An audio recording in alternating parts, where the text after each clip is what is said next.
Hanya Allah yang kuasa membuat tayangan itu tidak ada. Mungkin ada, tapi gak ada yang bisa buka. Mungkin gak ada yang mau buka. Pak, kita ini sekarang dihormatin orang karena Allah nutup aib kita. Sama saya juga. Kalau Allah buka, udah ngejungkel ini. Gak ada satupun di antara kita aib yang tidak diketahui Allah. Bapak ini dihargai istri karena istri nggak tahu aja kelakuan bapak yang aslinya. Jangan nunduk Pak, tetap tegar, ya nggak? Langsung begini. Kalau dibuka ngejongkeng Pak, hanya dengan selembar piagam, saya nggak nyebut ijazah ya, piagam, nggak nyebut ijazah, hanya selembar piagam aja diragukan bisa rusak itu kejuaraan ya, bukan jabatan. Itu Allah Pak yang membuka menutup. Makanya hidup ini nggak usah macam-macam, lurus-lurus aja. Bro, Pak Bro, jangan riweh dengan rezeki orang. Nggak usah pengen tahu gaji orang berapa, mau ngapain juga ya, nggak akan dikasihin ke kita. Lebih gede sakit hati, lebih kurang jadi sombong. Nah, syukurin yang ada. Pertanyaan selanjutnya ada? Kalau tidak dari Bapak, ini Bapak program masa keemasan kan? Belum diwisuda juga? Ya silakan Pak. Terima kasih. Assalamualaikum warahmatullahi wabarakatuh. Waalaikumsalam warahmatullahi wabarakatuh. Tadi AA menyampaikan bahwa kita semua harus menyerahkan pada Allah dan Allah yang Maha mengatur. Pertanyaannya, bagaimana supaya kita lebih yakin bahwa Allah itu yang mengatur? Bagaimana untuk meyakinkan itu? Bagaimana supaya yakin Allah Maha mengatur? Lah yang ngatur tubuh Bapak siapa? Kan? Coba, udah berapa lama Bapak di dunia ini? 60. Kita sebaya dong Pak. 64 tahun plus janin dulu 64 9 bulan ya. Siapa yang ngurus Pak? Waktu Bapak janin di rahim ibu, yang membentuk, ngurus, ngasih makan semuanya, nutrisi. Gimana? Kita hormat ke orang tua, tapi orang tua nggak tahu membentuk janin. Kita hormati ke orang tua, tapi orang tua nggak bisa bikin anak. Gambar anak juga nggak bisa, selai rambut juga nggak bisa. Beres kita Pak di rahim ibu. Lahir ke dunia jadi bayi, gelek aja gitu, gak punya teman, belum punya ilmu. Harusnya dulu Bapak stres tuh, bukan sekarang. Diurus beres sampai sekarang Pak. Apa yang ngurus tubuh ini? Kenapa kita jadi tua? Kan? Ada yang ngurus. Kenapa janggut saya jadi ada ubannya? Apa saya minum sari putih atau keputihan atau apa? Enggak. Keputihan. Kenapa? Kok jadi tua? Beda dengan dulu ya kan? Karena tubuh ini bukan punya kita, milik Allah. Kita nggak tahu apa-apa minum, nggak pernah tahu sumber mata airnya di mana, nggak pakai pH-nya berapa, gelegek. Dari sini siapa yang ngurus kan? Nanti tahu-tahu mau buang air kecil. Setiap saat kita ini diurus oleh Allah. Nah, karena kita udah 64 tahun diurus, masa curiga ya kan? Gak usah ragu Pak. Sampai mati kita akan diurus Allah. Yang penting kita tuh cuma satu, disukai Allah. Nah, tugas ini sederhana. Bagaimana supaya disukai Allah? Dan Allah melihatnya cuma dua hal. Innallaha la yanzuru ila suwarikum wa amwalikum walakin yanzuru ila qulubikum wa a'malikum. Sibuk bersihkan hati, sibuk berbuat amal soleh yang ikhlas. Nah, itu aja Pak, nggak usah ribetin yang lain-lain. Memang kita punya coupling beda-beda, ada kerjaan ini, ada yang jadi polisi, jadi tentara, jadi guru, yaitu couplingnya, coupling amal solehnya. Makanya kalau kita ingin yakin jaminan Allah, lihat apa yang Allah udah kasih ke kita selama ini. Ada yang kurang nggak Pak? Pak, 64 tahun, pernah Allah nggak ngasih minum ke Bapak sehari aja gitu? Nggak ngasih makan, nggak ngasih pakaian, pernah Allah nggak ngasih napas sehari gitu? Pernah Bapak diberhentiin jantungnya sehari gitu? Diurus. Allah tahu apa yang kita perlukan, Allah tahu apa yang terbaik bagi kita. Makanya nggak usah rewel hidup ini. Lanjut, silakan ibu-ibu masak keemasan. Ini angkatan baru ya? Ini ada juga santri baru, akhlak plus wirausaha. Ya alhamdulillah. Di sini dikenali santri itu dari syalnya Pak. Kalau ini warna apa nih? Orange, oyen, apa? Lanjut Bu. Terima kasih A. Bismillahirrahmanirrahim. Assalamualaikum warahmatullahi wabarakatuh. Waalaikumsalam warahmatullahi wabarakatuh. Saya dari PMK Angkatan 72 A. Baru ya? Ya, alhamdulillah. Alhamdulillah. Alhamdulillah, terima kasih kami bisa ketemu A pada pagi hari ini. Alhamdulillah. Jauh-jauh dari Sumatera Barat saya mengejar untuk Masya adanya Allah. halakoh yang seperti ini. Masya Alhamdulillah Allah ridho, Allah izinkan untuk hari ini. Amin. Sedikit saja A. Kami dengan usia yang sudah 65, Wah kakak. sudah punya anak banyak. Nah, AA sudah sampaikan dan beberapa guru sudah juga sampaikan bahwa ketentuan Allah itu kita harus terima. Kita mendengar bahwa ketentuan Allah harus kita terima.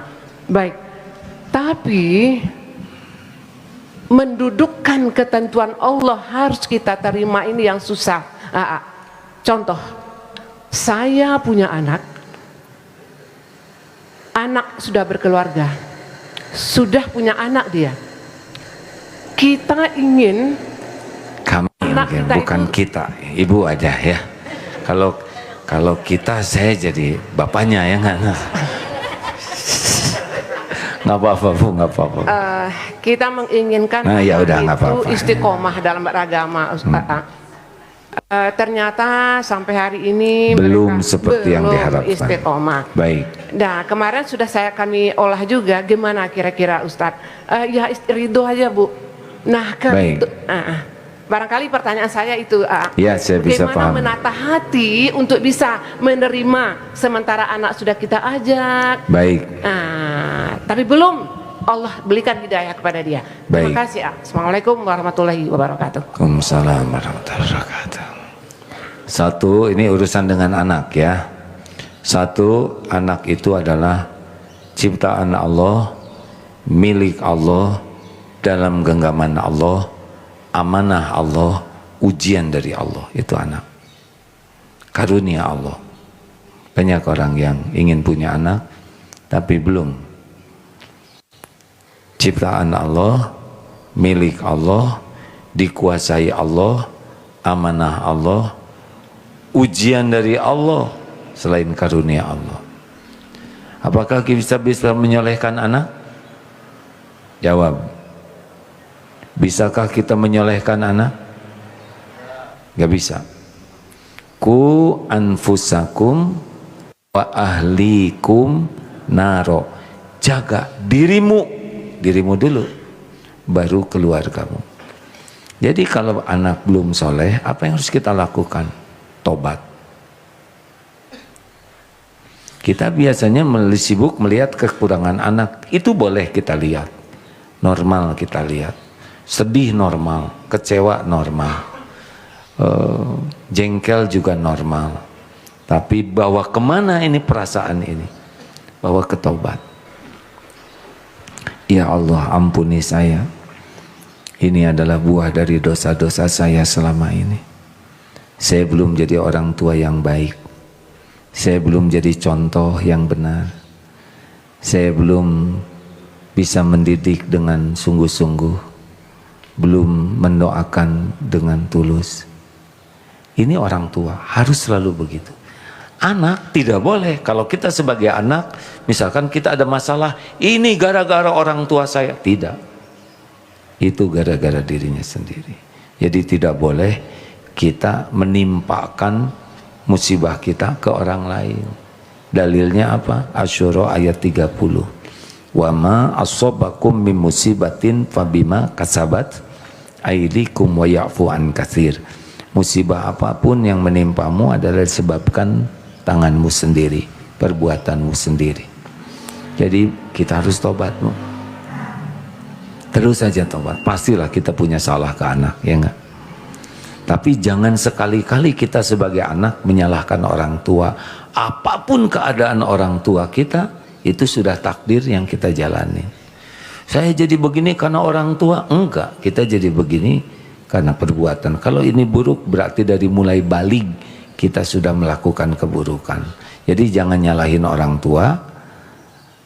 Ke orang tua itu, orang tua baik atau kurang baik, sama, kita harus tetap baik. Kita berbuat baik ke orang tua bukan karena orang tua baik ke kita, bukan. Kita berbuat baik ke orang tua karena perintah Allah. Bagaimana kalau orang tuanya kurang menghargai? Tidak ada masalah. Kita tetap jadi orang baik. Karena ini adalah ibadah kita. Jelas ya? Begitu, Bu? Nah, Ibu harus lebih banyak sholat, tobat, lebih banyak sedekah, lebih banyak baca Quran. Allah ngelihat nih kelakuan kita sebagai orang tua.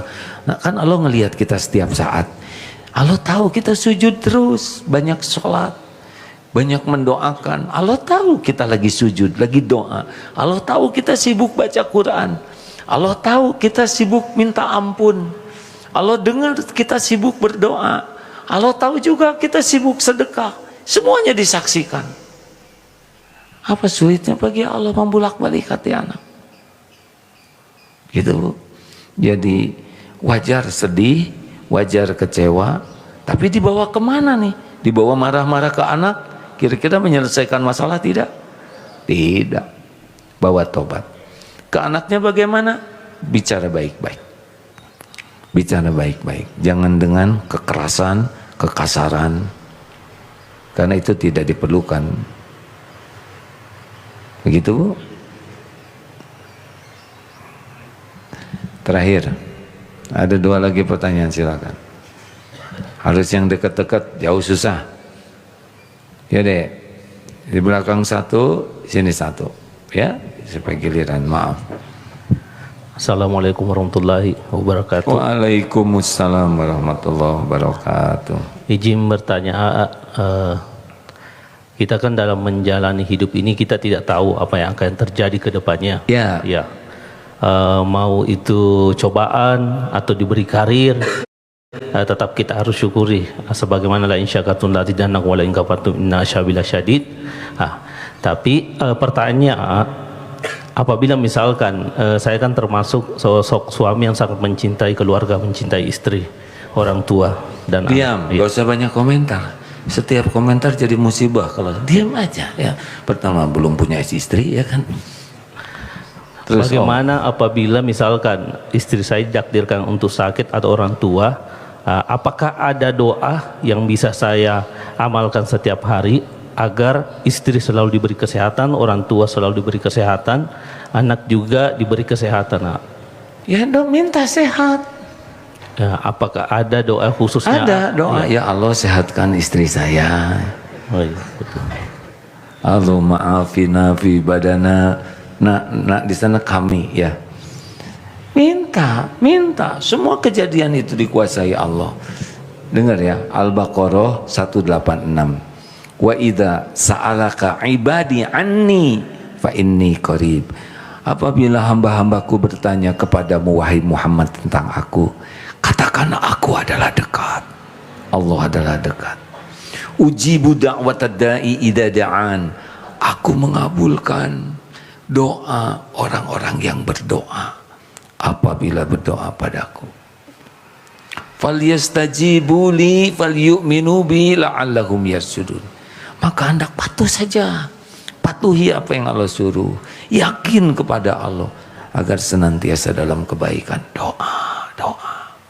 Dan doa paling dekat kita dengan Allah, aqrabu ma yakunu 'abdu min rabbih, itu tadi ya. Paling dekat kita, aqrabu ma yakunu 'abdu min rabbih fa huwa sajidun fa aksiru doa. Banyak sholat. Makanya Pak, satu, baik sangka ke Allah, ya, yakin semuanya Allah yang menguasai. Dua, sholatnya perbaiki, waktunya tepat waktu di masjid berjamaah, jangan telat tahajud, jangan ada malam tanpa tahajud, tambah sholat-sholat sunnah lainnya, makin banyak sujud makin bagus. Yang ketiga, jangan lepas dari Quran, tiap hari harus baca Quran, harus pegang Quran, harus baca Quran. Tambah lagi banyak sodakoh, sodakoh penolak bala, Allah suka sama orang sedekah. Tambah lagi istighfar yang banyak.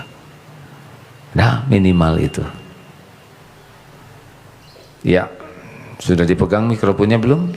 Ya, silakan.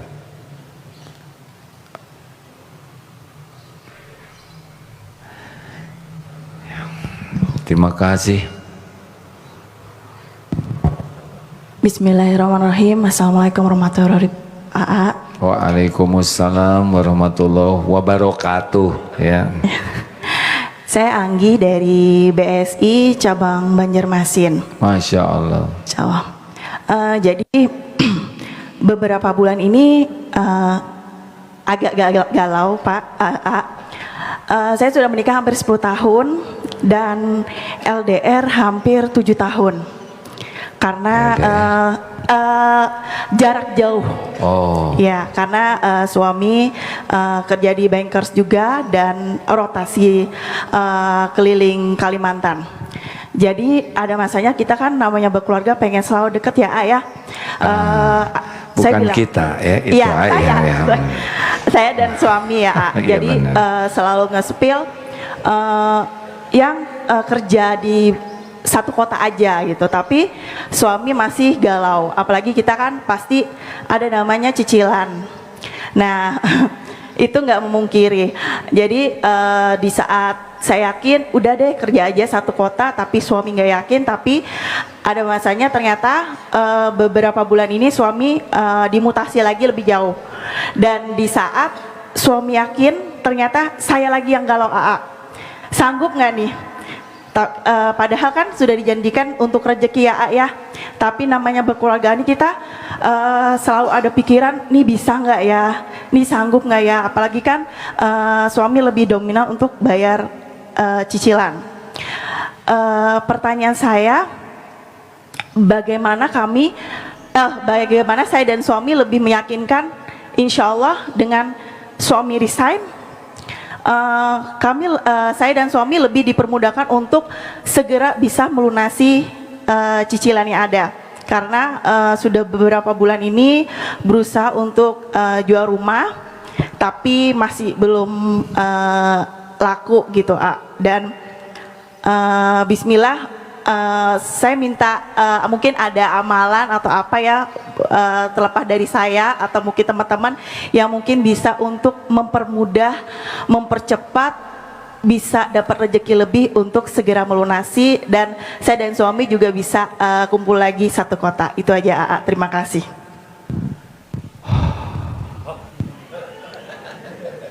Ternyata nikah teh nambah masalah ya. Kalau misah kota LDR, tadi apa? PJR atau apa? LDR. Yang kedua cicilan, ya yang jadi pusing itu kan, ya kan, satu LDR, dua cicilan, dan banyak lagi masalah yang lainnya ya. Nah, bagaimana? Memang hidup ini masalah.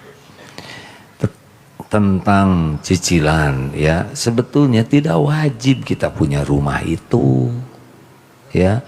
Kita seakan-akan kalau belum punya rumah enggak sukses, enggak wajib ya. Yang diusahakan itu kita jangan tersiksa oleh cicilan. Betul tidak? Kalau gimana supaya saya nggak nyicil, ya jual. Tapi harganya kok nggak ada yang tahu, susah laku, harganya diturunin ya. Tinggal milih. Nanti saya jadi nggak punya rumah, ngontrak, nggak apa-apa. Bukan sesuatu yang hebat punya rumah. Allah yang menentukan ya. Itu tentang rumah udah minta ke Allah. Tapi apapun yang bakal terjadi, semuanya hanya Allah yang bisa menentukan. Satu, saran saya ya, husnuzon ke Allah. Hanya Allah yang bisa nolong. Tidak ada lagi selain Allah. Enggak ada itu semua nikmat kecuali Allah yang ngegerakin. Kalau Allah takdirkan laku, laku. Allah belum takdirkan enggak laku. Suami pindah kemana aja izin Allah. Minta. Kalau enggak ya udah salah satu udahan. Oh, ya udah tuh. Kalau nanti duitnya sedikit, curiga aja ke Allah tuh ya. Padahal selama ini hidup cukup terus, betul tidak? Kan yang membuat kita nyesek tuh keinginan, betul? Betul atau betul? Coba keinginannya dipersedikit, akan jadi lebih cukup lagi. 2, perbaiki sholatnya mbak, minimal 40 rakaat sehari. Tuh kan belum apa-apa udah stres. Kan sholat itu kuncinya, wasta'inu bishabri wassalat, tepat waktu, berjamaah, apalagi lelaki di masjid, jangan lepas tahajud, rawatib, qobla subuh, qobla duhur, bada maghrib, bada isya, minimal tuh ya. Kalau bisa 40 rakaat sehari, Masya Allah, yang bagus tapinya. Kemudian Quran, baca Quran, surat Al-Baqarah, coba selesaikan. Kalau bisa tiap hari surat Al-Baqarah, cari pahala dari Allah, itu luar biasa. Al-Baqarah itu luar biasa Bu, diijabah nanti doanya. Orang itu makin banyak baca Quran dengan ikhlas, makin ringan kok hidupnya, beneran Pak. Makin akrab dengan Quran, itu korelasinya hidupnya dibuat mudah. Makin jarang baca Quran, ya udah susah lah, ribet nantinya. Kalau orang dekat dengan Quran jadi lembut hatinya, doanya lebih diijabah. Satu huruf itu satu kebaikan dikali 10. Baca Al-Baqarah itu 225.500 huruf, 1/4 juta kebaikan. Cicil aja coba. Kemudian apalagi? Sedekah. Justru uangnya dipakai sedekah dalam segala keadaan. Coba aja. Kurangin jajan, kurangin beli-beli yang nggak perlu, sedekah, itu akan meningkat rezekinya. Dan yang keempat, yang kelima, istighfar. Banyak minta ampun. Udah nggak usah banyak ngobrol apa-apa, nggak usah segala diobrolin, nggak usah segala ditanyain, kecuali yang wajib aja. Selebihnya istighfar. Udah istighfar aja. Ajak suaminya istighfar terus. Astagfirullahaladzim, astagfirullahaladzim. Allah Maha mendengar ini ya. Insya Allah dikabulkan.